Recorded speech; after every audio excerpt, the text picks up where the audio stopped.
Hi, my name is Cathy Benz, and this is a reading of A Course in Miracles. We're starting at the introduction. This is A Course in Miracles. It is a required course. Only the time you take it is voluntary. Free will does not mean that you can establish the curriculum. It means only that you can elect what you want to take at a given time. This course does not aim at teaching the meaning of love, for that is beyond what can be taught. It does aim, however, at removing the blocks to the awareness of love's presence, which is your natural inheritance. The opposite of love is fear, but what is all-encompassing can have no opposite. This course can therefore be summed up very simply in this way. Nothing real can be threatened. Nothing unreal exists. Herein lies the peace of God. Chapter 1. The Meaning of Miracles. Principles of Miracles. There is no order of difficulty in miracles. One is not harder or bigger than another. They are all the same. All expressions of love are maximal. Miracles as such do not matter. The only thing that matters is their source, which is far beyond evaluation. Miracles occur naturally as expressions of love. The real miracle is the love that inspires them. In this sense, everything that comes from love is a miracle. I like this because it's explaining the definition of a miracle, which is anything that flows from love is a miracle.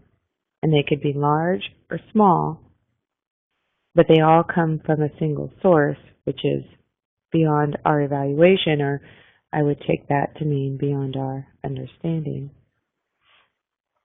And we continue.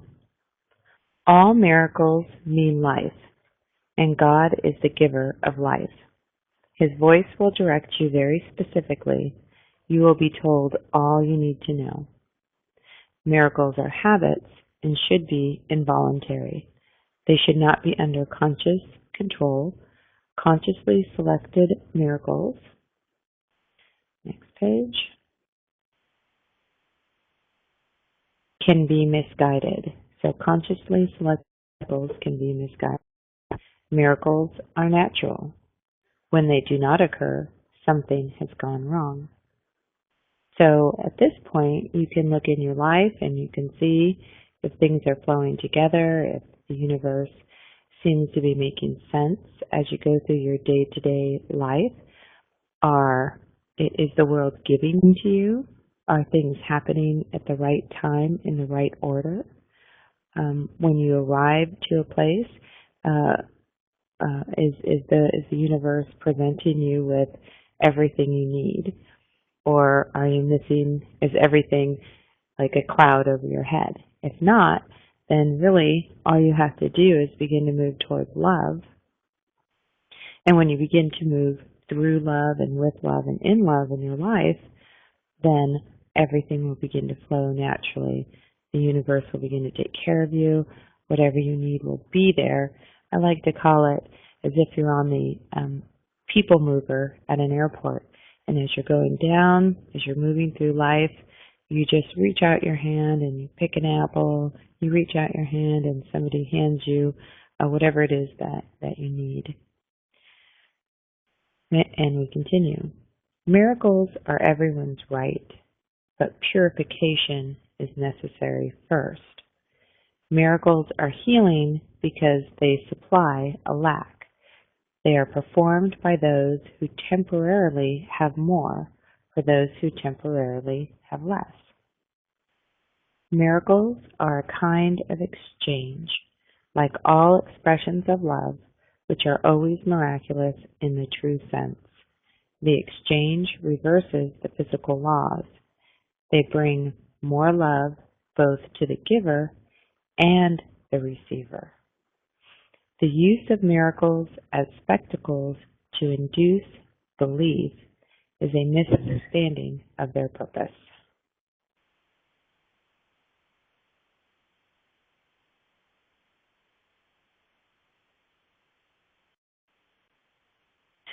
Let's read that last one again. The use of miracles as spectacles to induce belief is a misunderstanding of their purpose. So what it sounds like this is talking about is that if you create a miracle and then you use it, you put it out there to change people's minds or to prove the existence of love or prove the existence of miracles or prove the existence of God, then that's not the purpose of a miracle.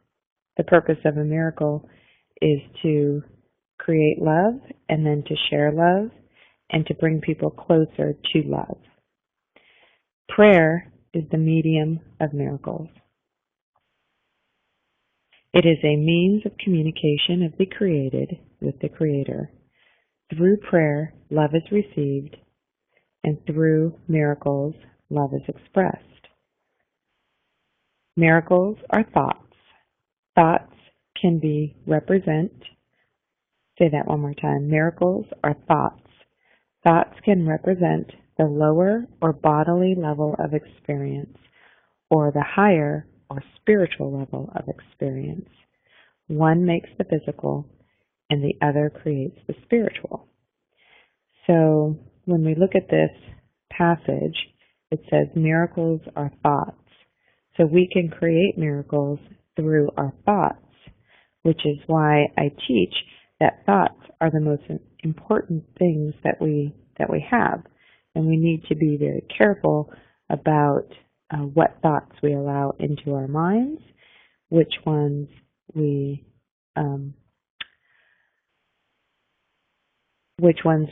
hang out with, and which ones we get rid of. We need to be the guardian of our thoughts at all times. So they can represent the lower or bodily levels of experience or the higher or spiritual levels of experience.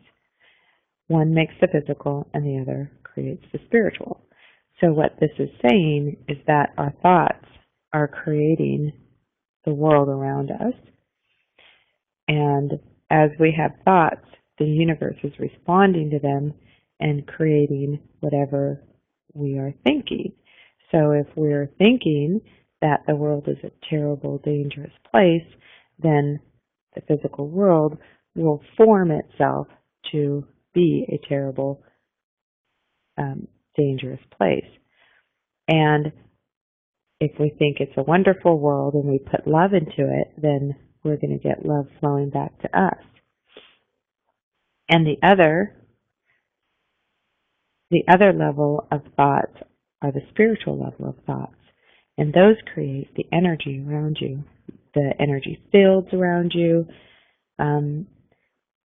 your aura, healing vibrations, the spiritual world. So your thoughts are creating the physical world, your thoughts are creating the spiritual world. Miracles are both, and we continue reading, miracles are both beginnings and endings, and so they alter the temporal order. So what this is saying is that miracles alter time. They are always in the order of how things progress. They are always affirmations of rebirth, which seem to go back but really go forward. They undo the past in the present and thus release the future. And so miracles that we create through our thoughts and through love will undo the pain of our past, will allow us to know that the past is not real. And once we stop reliving the past over and over and over again, basically making the past alive through our thoughts, such as the pain that we have experienced, perhaps a death or an accident or a negative situation. At that point, with our thoughts or through our thoughts, miracles are created. We can end those situations and then continue forward without those holding us back and creating negative situations in the future. So when you release the past, you open up your future. And then you can sit at the future, this very moment, this present moment can be a stepping off point to unlimited possibilities. When we keep our past alive, we say, in the past, I was never picked first in a competition when they were picking teams. I was always picked last. But when we release that pain, next time you can sit in confidence that you're not going to continue to recreate that. All right, so we're going to number 14, miracles bear witness to truth. They are convincing because they arise from conviction. Without conviction, they deteriorate into magic, which is mindless and therefore destructive, or rather the uncreative use of mind. So miracles bear witness to truth. So when we're working through miracles, we're always looking for truth and showing truth. And because you can have the conviction that what you're doing is truth, then other people, you'll have that conviction. Other people will see what you're doing, they'll understand, they will be convinced through truth that the miracle exists. Without conviction, they deteriorate into magic. I like this. This is how witches may be doing incantations. They may be trying to control the world. They may be trying to control people's behavior. And they have no conviction. They're just putting it out there. That may some higher force or some spirit or being come in and get this done for me. So it's not done through love, and it's not done through conviction, and it's not done through truth. And this is also saying that magic is mindless and destructive, or because it's mindless, it is destructive, or rather the uncreative use of mind. I see magic, personally, when I think about magic, I think about people creating love potions. I think about people punishing other people through curses. Usually, the way I see it is it's using the energy of the universe and the power of miracles to impose one person's will on another person's. And in that, there can really be, there's no love. It's all control and it's all ego. And I've also noticed that many people who delve into magic get rid of the whole connotations of they really don't recognize karma, that if you do something to somebody else, that first there's a cause, and then there's an effect. And that effect, or whatever you put out into the world, you get back. So if you're putting control out, you'll get control back. If you push against the universe is going to push back. And it's also ego-driven, saying that the person who is wanting to put their will out there, if they do get their way, then they're just increasing their ego, which we will find in A Course in Miracles that that's extremely destructive in the long run. Number 15, we move on. Each day should be devoted to miracles. The purpose of time is to enable you to learn how to use time constructively. It is thus a teaching device and a means to an end. time will cease when it's no longer useful in facilitating learning. I really love this concept. You know, I notice that people get very upset when you talk about the end of time, and they feel that, you know, you could see the fear in their eyes. But time is just a tool, and we're in a bubble. The way I look at it is, here we are, we're in this universe. God is out in eternity. He's not in this space that we are. He's not in the physical space. And we're being affected by time.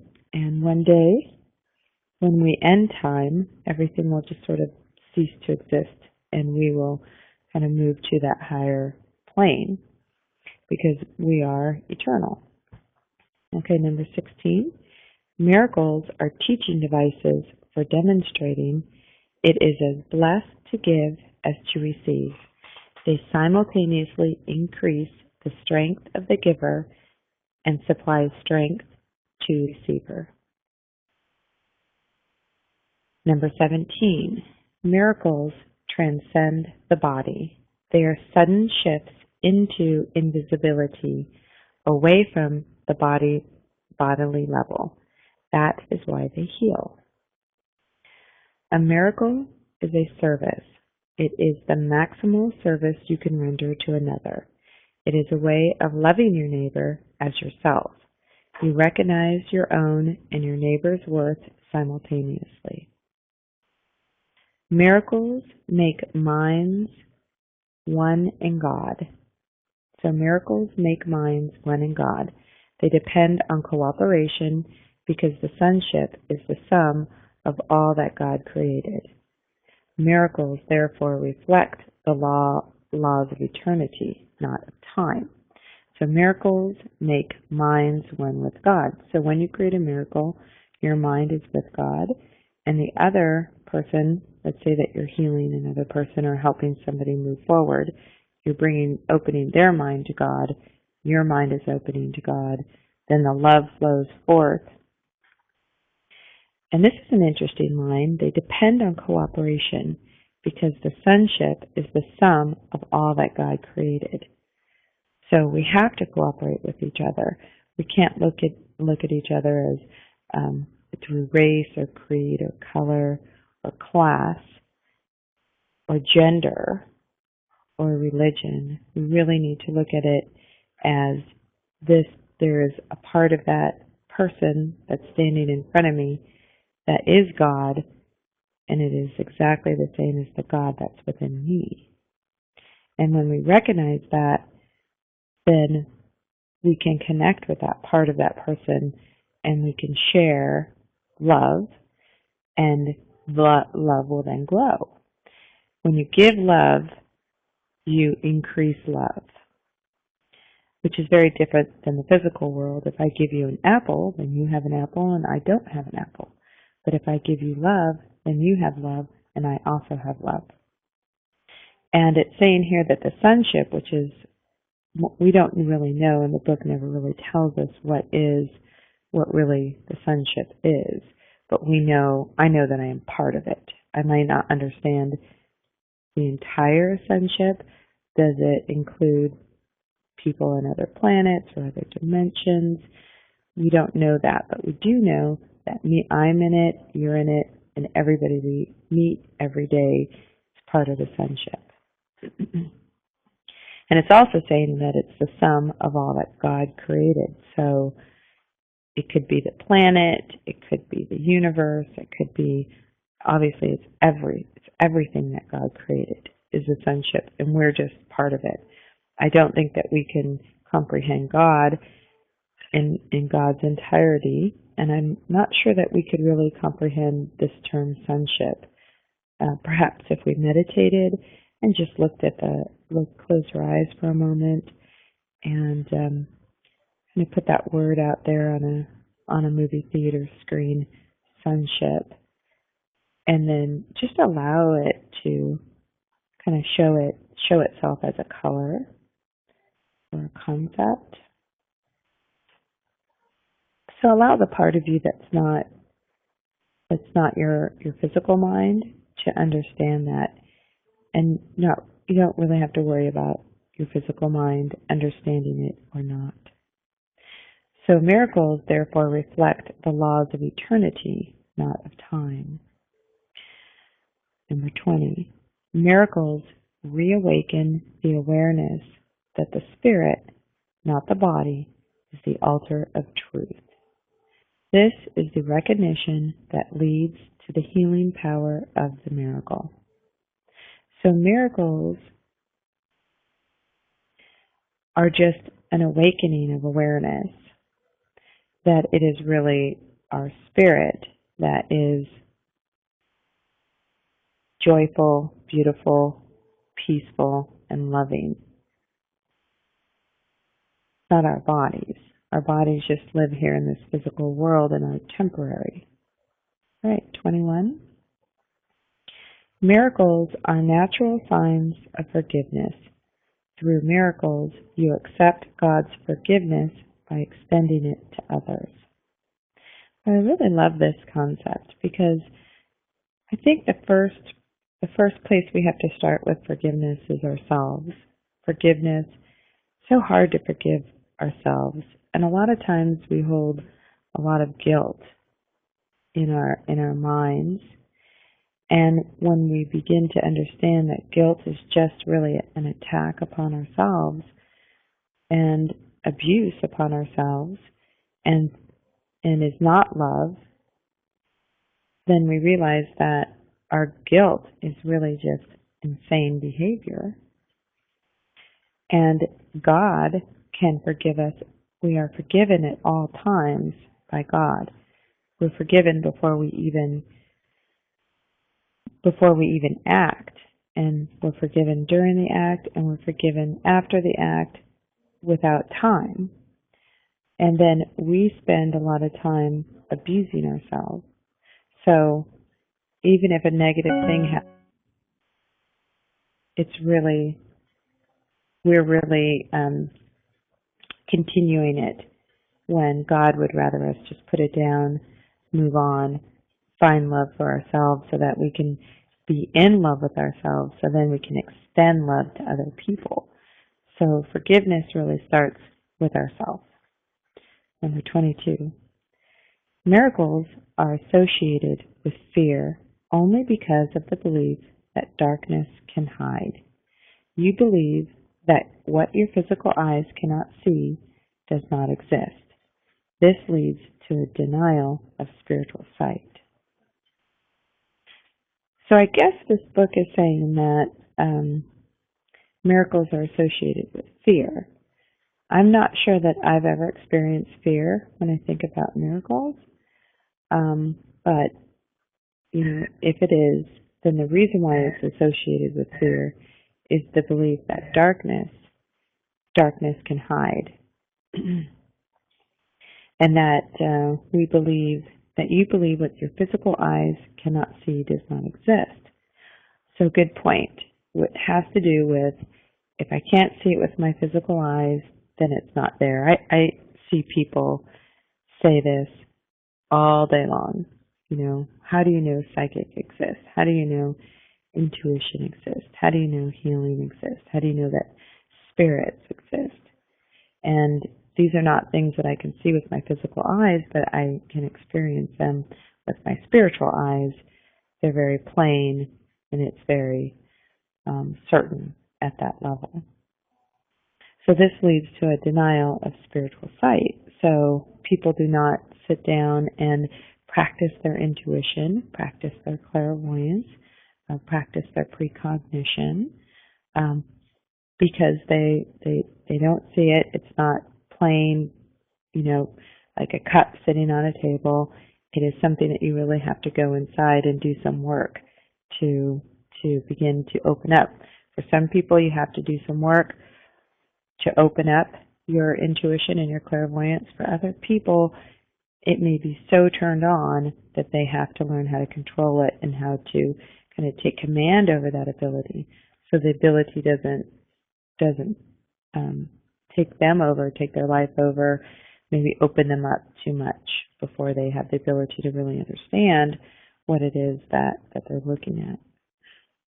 And when you have, if you're very psychic and you have a lot of fear in your space, you're really going to tend to go to the negative. You're going to see the negative beings. You're going to see the fearful beings. You're going to see the fearful, or have the fearful premonitions and intuitions.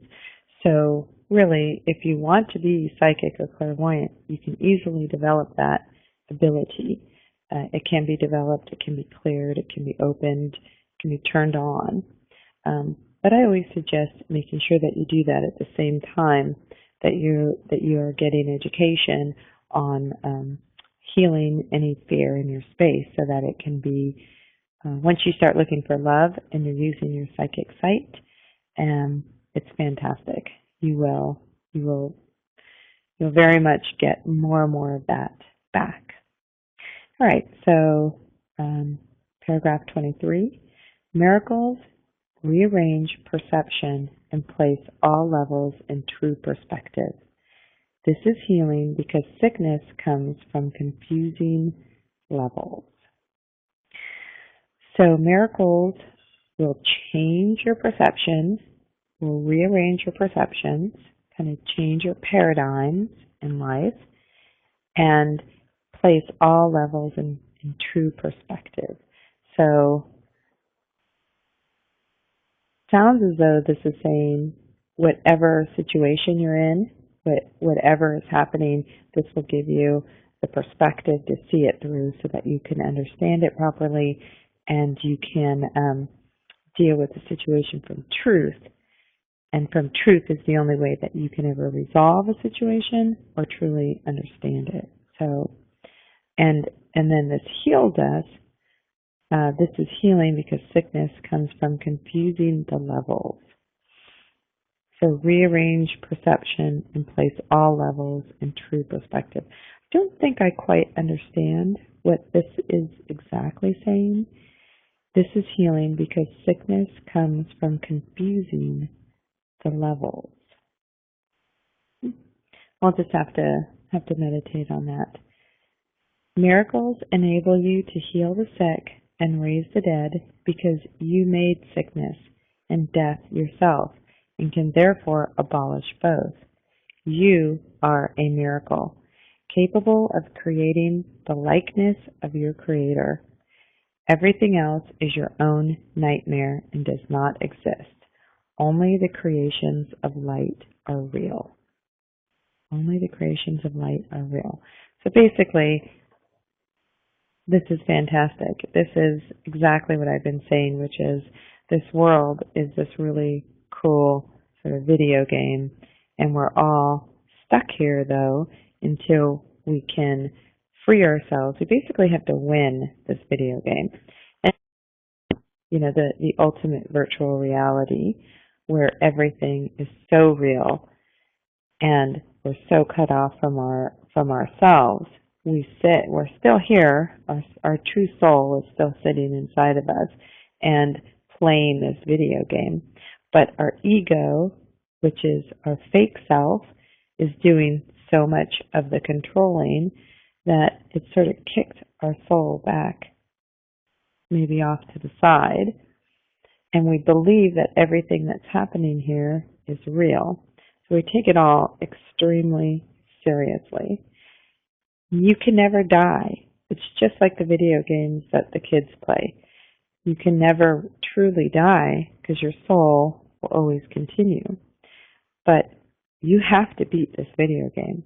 And the only way to beat this video game is through love and through peace. That's it.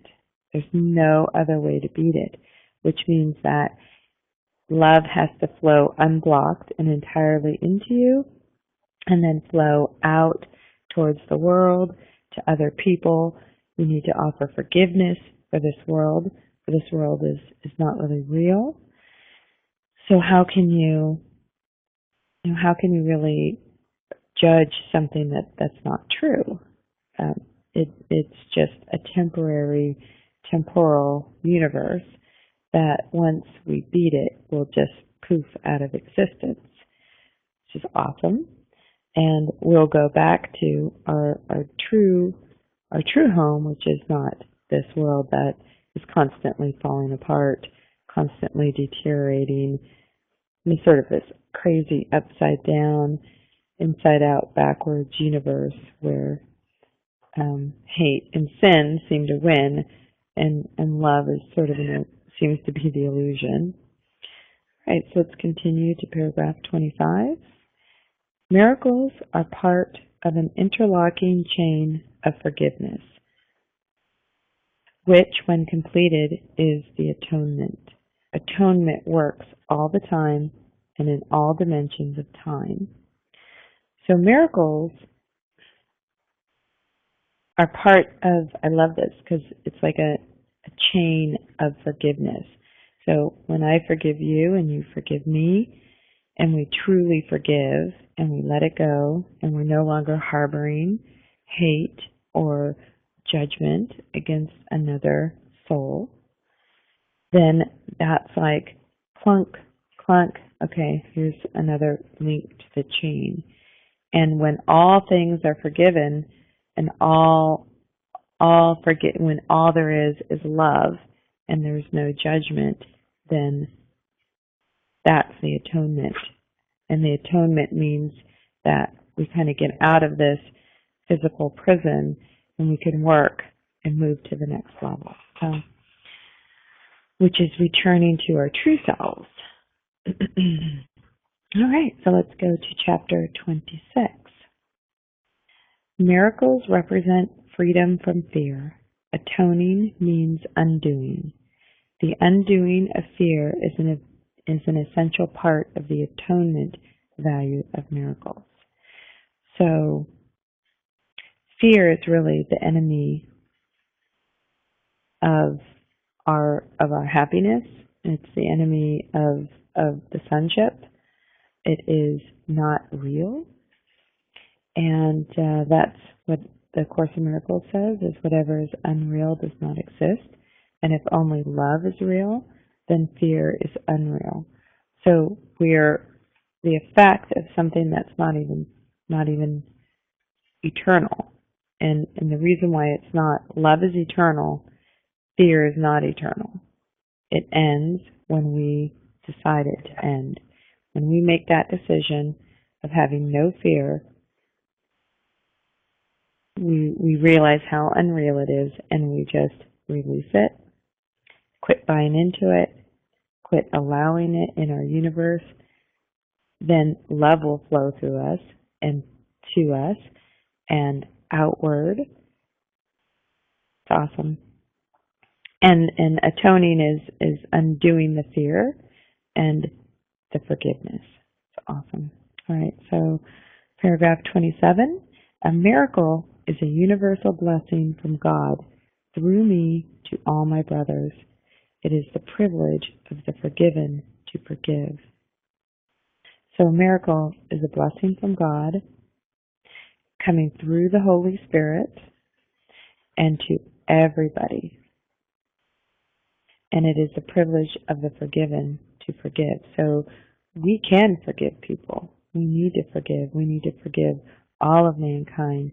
We need to forgive all of these things that happened in ancient history, in current times. We need to forgive the governments for what they're doing wrong. We need to forgive our education system. We need to forgive basically day by day, moment by moment as we go through our lives.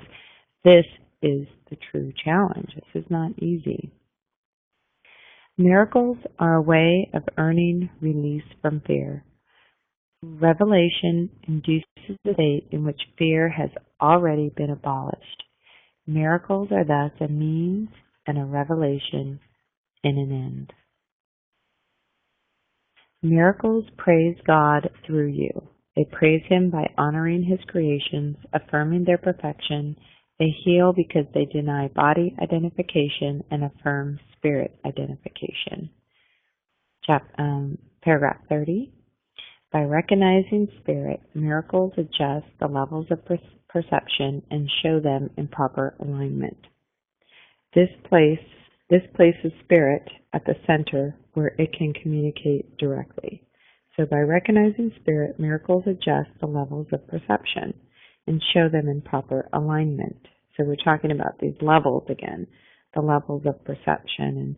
And I believe this is our paradigm in how we see the world.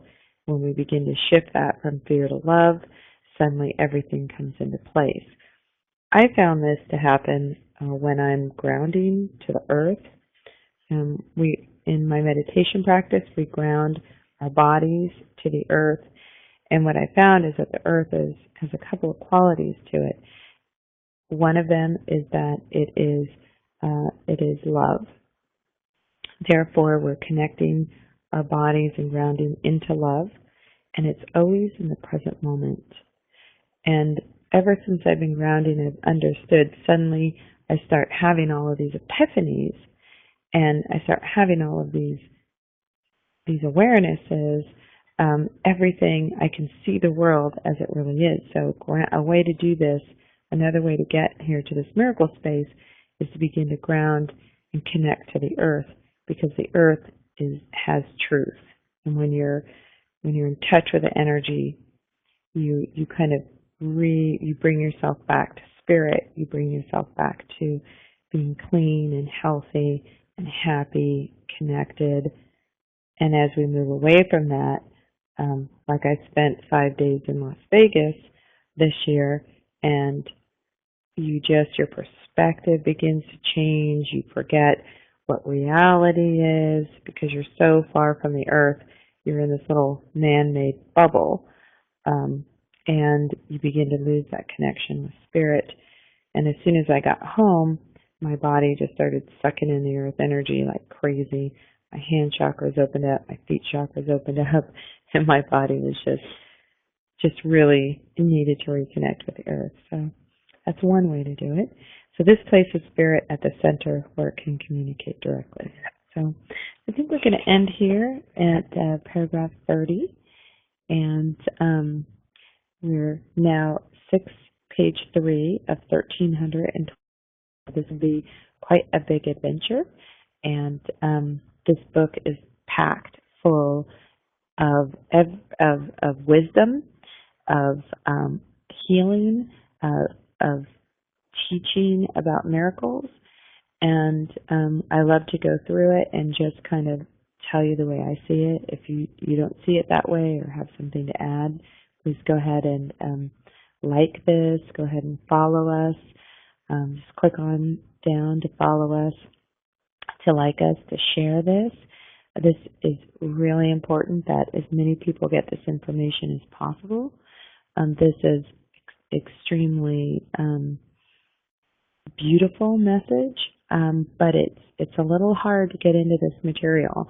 I've been studying it for about a year now, and I'm starting to bring it more and more into my life, and it has really changed. It brings me peace. When times are rough and everything looks scary, I just open up my Course in Miracles, and usually I can find a paragraph instantaneously that tells me how to get my perspective on the right level, and kind of refine my grounding, and just kind of give it all up to God so that I don't have to really worry about it. Just have faith and just go, here you go, God. I know you can take care of this. I know you love me. I know the earth loves me. I know you love me. I know you just want me to be happy and healthy, and that book will bring us there. It brings me there every time I read it. So namaste, and have a good evening, a good day, and love to you, love and forgiveness, love and light.